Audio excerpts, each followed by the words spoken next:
హల్లెలూయా. ఒక తండ్రి తన బిడ్డని కారులో తీసుకొని వెళ్తూ ఉన్నాడు. ఆ బిడ్డకి కాళ్ళు లేవు. కారులో వెళ్తూ ఉండగా కారు సడన్గా పంక్చర్ అయిపోతుంది. అక్కడ ఆగిపోయి వేరే టైర్ని దానికి ఏదో చేస్తున్నాడు, మెకానిక్ చేస్తున్నాడు. అక్కడ చాలా సమయం ఉండవలసి వచ్చింది. ఎక్కడుండో ఒక చిన్న గుంపు కూడి ఏసయ్యా ఏసయ్యా ఏసయ్యా అని ఆయనను ధ్యానిస్తున్నారు, ఆయన నామాన్ని పలుకుతున్నారు, ఆయనను భజన చేస్తున్నారు, ఆయనను ఆరాధిస్తున్నారు. అక్కడ ఎవరో కొంతమందిగా చేరి. ఇక్కడ వీళ్ళు దేవుని తెలియని వారు. వీళ్ళు ఒక ఊరికి వెళ్తూ అక్కడ ఆగిపోయారు సడన్గా. ఆ కారులో నా చిన్న బాబు ఆ మాట వింటున్నాడు, ఆయన చెవిలో పడుతుంది.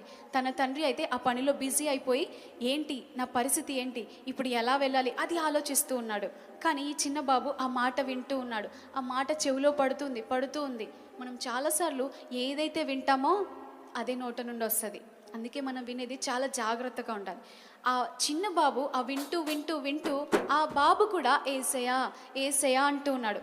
సడన్గా ఏం జరిగిందో తెలియదు, కానీ ఆ వ్యక్తి కార్ డోర్ ఓపెన్ చేసుకొని బయటికి లేచి వచ్చి వాళ్ళ నాన్న ఎదుట నిలబడ్డాడు. హల్లెలూయా. ఇది ఎలా సాధ్యమైంది? యేసు నామం పలుకుతూ ఉంటుండగా. హల్లెలూయా. అంత శక్తి కలిగిన నామం. ఆ నామంలో ఎంత శక్తి ఉందో దురాత్మలకు కూడా తెలుసు. ఆ నామం పలుకుతూ ఉంటుండగానే దురాత్మలు పారిపోతారు. ఆ నామం పలుకుతూ ఉంటుండగా దరిద్రత తొలగిపోతుంది. ఆ నామం పలుకుతూ ఉంటుండగా స్వస్థత కలుగుతుంది. ఆ నామం పలుకుతూ ఉంటుండగానే పాపముల నుండి విడుదల. ఆ నామంలో శక్తి, ఆ నామంలో సమస్తము సాధ్యం. హల్లెలూయా.